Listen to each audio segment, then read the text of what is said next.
As-tu déjà entendu dire que si tu ne paies pas ta dîme, tu seras maudit? Beaucoup de chrétiens vivent sous cette peur, mais est-ce vraiment ce que la Bible enseigne? Aujourd'hui, nous allons voir ce que Dieu attend réellement de nous en matière de générosité. Prépare-toi à découvrir la vérité biblique qui libère. Abonne-toi, partage cette vidéo et dis-nous en commentaire ce que tu en penses. Imaginez un instant que vous êtes assis lors d'un culte dominical, écoutant attentivement le sermon. Le pasteur parle avec conviction. Si vous ne donnez pas la dîme, vous volez Dieu. Si vous voulez des bénédictions, vous devez être fidèle et remettre 10% de tout ce que vous gagnez. Vous regardez autour de vous et voyez des visages sérieux, certains pleins de crainte, d'autres anxieux. Un sentiment de culpabilité commence à grandir en vous. Après tout, vous ne voulez pas désobéir à Dieu. Mais une question surgit en vous, est-ce vraiment ce que la Bible enseigne? Pendant de nombreuses années, la dîme a été prêchée comme une obligation sacrée, un commandement divin incontournable. Mais cette pratique, telle qu'elle est enseignée aujourd'hui, reflète-t-elle réellement le plan de Dieu? Ou bien, au fil du temps, le véritable sens de la dîme a-t-il été déformé? Aujourd'hui, nous allons analyser ce que la Bible dit réellement sur la dîme et comprendre ce que Dieu attend de nous en matière de générosité. Préparez-vous, car ce que vous allez découvrir pourrait complètement changer votre perception de cet enseignement. Depuis des temps anciens, les hommes ont cherché à honorer Dieu avec leurs biens. Dans l'Ancien Testament, les sacrifices étaient une forme de dévotion, et la dîme en est devenue une partie intégrante. Le premier enregistrement de la dîme apparaît dans Genèse 14 verset 20, lorsqu'Abraham rencontre Melchizedek, prêtre du Dieu Très-Haut, et lui donne un dixième de tout ce qu'il possédait. Mais voici un détail important, Dieu n'a jamais ordonné à Abraham de faire cela. Il a donné la dîme volontairement, comme un acte de gratitude. Ce n'était pas un commandement, mais une offrande spontanée. Plus tard, sous la loi de Moïse, la dîme est devenue une exigence pour la nation d'Israël, comme mentionné dans Lévitique 27 verset 30. Dieu a établi que la dîme de la terre, qu'elle soit issue des semences du sol ou des fruits des arbres, appartenait au Seigneur. Mais prêtez attention à ce détail, la dîme n'était pas de l'argent. Elle était recueillie dans les champs et servait à soutenir les Lévites, qui n'avaient pas d'héritage dans le pays. Le but de la dîme dans l'Ancien Testament était de subvenir aux besoins des prêtres et d'aider les nécessiteux, et non d'enrichir les dirigeants religieux. De plus, il existait différents types de dîmes. Oui, la Bible en mentionne plus d'une. La dîme lévitique, destinée aux prêtres. La dîme des fêtes, qui devait être consommée lors des célébrations devant le Seigneur. La dîme pour les nécessiteux, recueillie tous les 3 ans pour aider les orphelins, les veuves et les étrangers. Cela signifie que le système biblique de la dîme était bien plus complexe que le simple fait de donner 10% de ses revenus. Au fil du temps, cette pratique a commencé à être déformée. Les dirigeants religieux ont imposé la dîme comme un fardeau pesant pour le peuple, la transformant en une exigence légaliste. À l'époque de Jésus, les pharisiens étaient extrêmement rigoureux concernant la dîme, allant jusqu'à prélever des herbes comme la menthe et le cumin pour respecter la tradition. Mais Jésus les a sévèrement réprimandés dans Matthieu 23 verset 23. Malheur à vous, scribes et pharisiens hypocrites. Car vous payez la dîme de la menthe, de l'âneth et du cumin, mais vous négligez ce qui est plus important dans la loi, la justice, la miséricorde et la fidélité. Jésus ne disait pas que la dîme était mauvaise, mais il soulignait clairement que la véritable foi ne peut se réduire à des rituels et à des obligations religieuses. Le problème n'était pas la dîme en soi, mais l'hypocrisie des pharisiens, qui se concentraient sur les formalités extérieures tout en ignorant l'essence même de la volonté de Dieu. Après la résurrection du Christ, il y eut une transformation radicale dans la manière dont les chrétiens vivaient leur foi. Le Nouveau Testament n'établit pas la dîme comme une règle pour les chrétiens. Les apôtres n'ont jamais exigé que les disciples du Christ donnent 10% de leurs revenus. Au contraire, un nouveau modèle est enseigné, donné volontairement, avec joie et sans contrainte. Dans 2 Corinthiens 9 verset 7, l'apôtre Paul enseigne que chacun donne comme il a résolu en son cœur, sans tristesse ni contrainte, car Dieu aime celui qui donne avec joie. Vous remarquerez que Paul ne mentionne pas la dîme. Il parle d'une contribution basée sur la générosité et l'amour, et non sur un pourcentage fixe imposé comme une loi. Si la dîme avait été obligatoire, Paul l'aurait clairement indiqué, mais il ne l'a pas fait. L'usage de Malachie 3 verset 10 par certaines églises. Pourtant, de nombreuses églises enseignent encore que celui qui ne dîme pas sera maudit. Elles citent fréquemment Malachie 3 verset 10. Apportez à la maison du trésor toutes les dîmes, afin qu'il y ait de quoi nourrir ma maison. Mettez-moi à l'épreuve, dit le Seigneur des armées, et vous verrez si je n'ouvre pas pour vous les écluses des cieux et ne répands pas sur vous une bénédiction telle que vous n'en aurez jamais assez. Mais voici ce que beaucoup de prédicateurs n'expliquent pas, ce passage était adressé au peuple d'Israël, qui avait négligé la loi de Moïse. Le contexte de Malachie est un appel à la repentance pour le peuple juif qui avait abandonné l'alliance avec Dieu. Or, le Christ est venu établir une nouvelle alliance, fondée sur la grâce et non sur l'imposition de la loi. Si la dîme faisait partie du système lévitique, et que ce système a été remplacé par le sacerdoce du Christ, alors pourquoi tant d'églises insistent-elles encore aujourd'hui sur cette doctrine? La réponse peut être plus préoccupante que vous ne l'imaginez. Aujourd'hui, la dîme est devenue un outil de contrôle dans de nombreuses églises modernes. Certains pasteurs utilisent cet enseignement pour manipuler les fidèles, affirmant que s'ils ne dîment pas, ils seront sous malédiction. D'autres promettent des richesses matérielles en échange de la fidélité dans la dîme, prêchant un évangile de la prospérité qui n'a aucun fondement dans les Écritures. Mais Dieu négocie-t-il vraiment des bénédictions en échange d'argent? La Bible nous montre que Dieu n'a pas besoin de notre argent, il veut notre cœur. Jésus n'a jamais promis de richesses terrestres à ses disciples. Au contraire, il enseigne dans Matthieu 6 versets 9 à 21.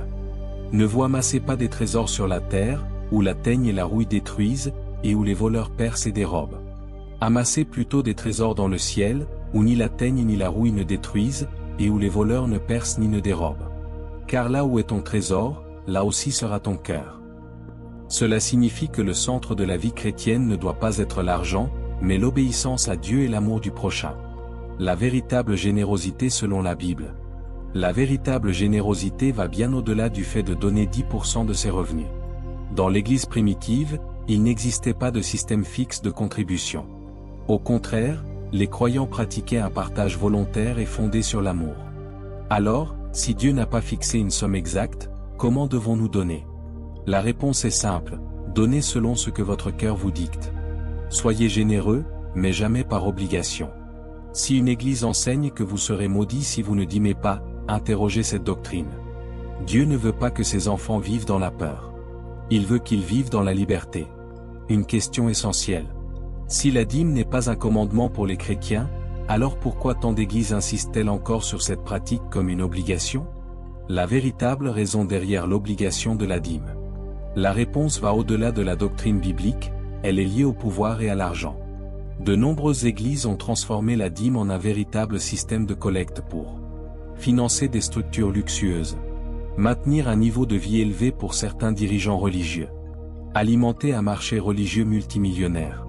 Avez-vous remarqué comment les églises qui prêchent la théologie de la prospérité insistent toujours pour que les fidèles donnent de plus en plus? Pourquoi? Parce que, pour certains dirigeants religieux, les dîmes et les offrandes ne sont pas seulement une pratique de foi, mais un modèle économique extrêmement lucratif. La théologie de la prospérité, une déformation du message biblique. La théologie de la prospérité enseigne que si vous donnez, Dieu vous récompensera en multipliant votre argent.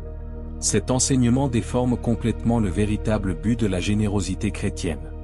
La Bible ne promet jamais que donner à une église rendra riche. L'apôtre Paul a mis en garde contre ce type de pensée dans 1 Timothée 6 versets 9 à 10. Ceux qui veulent s'enrichir tombent dans la tentation, dans le piège et dans de nombreux désirs insensés et nuisibles, qui plongent les hommes dans la ruine et la destruction. Car l'amour de l'argent est la racine de tous les maux.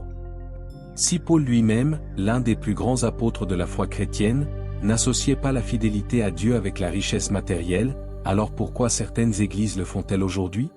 La réponse est simple et troublante. La théologie de la prospérité est une méthode efficace pour manipuler les émotions des croyants et les inciter à donner toujours plus d'argent. De nombreux prédicateurs modernes promettent des bénédictions financières et la prospérité en échange de la dîme. Mais est-ce vraiment ce que Dieu attend de nous? La véritable bénédiction ne repose pas sur l'argent. Beaucoup de prédicateurs racontent des témoignages impressionnants. Des personnes qui ont dîmé et qui, ensuite, ont reçu d'énormes sommes d'argent, ont obtenu des voitures neuves, des maisons, ou encore ont été promus au travail. Mais ils ne parlent jamais de ceux qui ont tout donné et qui n'ont rien reçu en retour. Cela signifie-t-il que Dieu ne bénit pas ceux qui donnent? Absolument pas. La véritable bénédiction de Dieu ne repose pas sur l'argent. Jésus n'a jamais enseigné que donner de l'argent était une façon d'acheter des bénédictions. Au contraire, il a toujours insisté sur la véritable richesse, rechercher le royaume de Dieu. Dans Matthieu 6 verset 33, il dit « Cherchez d'abord le royaume de Dieu et sa justice, et tout cela vous sera donné en plus. » Cela signifie que notre priorité doit être de vivre selon les principes du royaume, et non de rechercher la prospérité financière. Si Dieu veut bénir quelqu'un matériellement, il le fera selon sa volonté, et non parce que la personne a donné un certain montant d'argent à une église. Une nouvelle manière de donner. Lorsque nous comprenons ce principe, notre manière de donner change complètement. Nous ne donnerons plus par peur d'être maudits, mais parce que nous désirons réellement aider les nécessiteux et soutenir l'œuvre de Dieu. Dans Actes 20 verset 35, Paul nous rappelle les paroles de Jésus. Il y a plus de bonheur à donner qu'à recevoir. C'est là la véritable bénédiction. Comment un chrétien doit-il donner aujourd'hui? La générosité ne doit pas être motivée par l'attente de recevoir quelque chose en retour, mais par un désir sincère de bénir autrui. La Bible nous enseigne 3 principes fondamentaux sur la véritable générosité. Donner avec joie et non par obligation. Dans 2 Corinthiens 9 verset 7, Paul dit clairement « Que chacun donne comme il a résolu en son cœur, sans tristesse ni contrainte, car Dieu aime celui qui donne avec joie. » Cela signifie que personne ne doit être forcé de donner. La contribution doit être un acte de gratitude et d'amour, et non une obligation religieuse. Donner selon ses capacités. Dans 1 Corinthiens 16 verset 2, Paul conseille que chacun mette de côté une offrande en fonction de sa prospérité. Dieu n'exige pas un pourcentage fixe mais veut que chacun contribue selon ses moyens. Il ne s'agit pas d'un fardeau, mais d'une offrande volontaire et équilibrée. Donner avec un but précis, bénir les nécessiteux. L'Église primitive ne collectait pas les offrandes pour enrichir les dirigeants religieux, mais pour aider ceux qui étaient dans le besoin. Dans Actes 4 versets 3 à 35, il est écrit « Il n'y avait parmi eux aucun indigent, car tous ceux qui possédaient des terres ou des maisons vendaient leurs biens, apportaient l'argent de la vente et le mettaient aux pieds des apôtres, qui le distribuaient selon les besoins de chacun. » La véritable générosité chrétienne consiste à prendre soin des pauvres, des veuves, des orphelins et des nécessiteux. Elle ne doit pas servir à financer des structures luxueuses ou des styles de vie extravagants pour les dirigeants religieux. Attention aux fausses doctrines. Si une église enseigne que vous serez maudits si vous ne dîmez pas ou que Dieu ne vous bénira que si vous donnez de l'argent, soyez prudents. L'évangile n'est pas un outil de manipulation financière. Alors, comment un chrétien doit-il contribuer? La réponse réside dans cette vérité essentielle. Tout ce que nous possédons appartient à Dieu.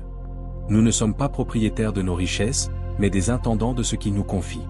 Nous devons donc utiliser nos ressources avec sagesse et générosité.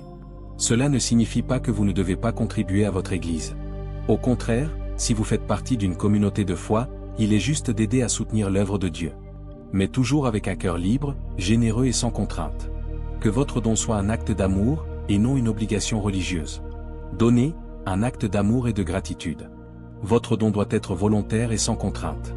Ne donnez pas en espérant une multiplication financière, mais faites-le comme un acte d'amour et de gratitude envers Dieu.